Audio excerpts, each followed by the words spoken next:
Legit talaga na kapag nawawala yung mga product sa mga grocery store, pagbalik ay napakamahal na. Katulad na lang nito si Crostini Choco. Ilang araw akong walang mabili sa mga grocery store. Siguro almost 1 week. Bavarian lang lagi ang available nilang meron sila. Ang Bavarian hindi naman talaga mabenta dito sa akin tindahan. Kaya napilitan ako bumili ng isang balot ng isang araw. Tapos hindi pa siya nababawasan ng isang balot. Tapos kanina nga, ito, natuwa ako dahil meron na doon sa grocery store ng palengke. Kaya lang, pagdating ko ng cashier, nagulat ako sa presyo. Kaya price increase update tayo kay Crostini.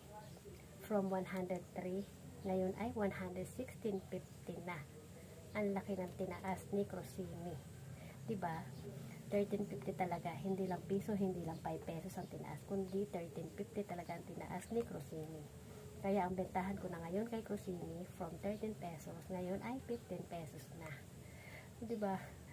Kayo mga kasari, magkano ng puhunan at bentahan niyo ng ganito nyo?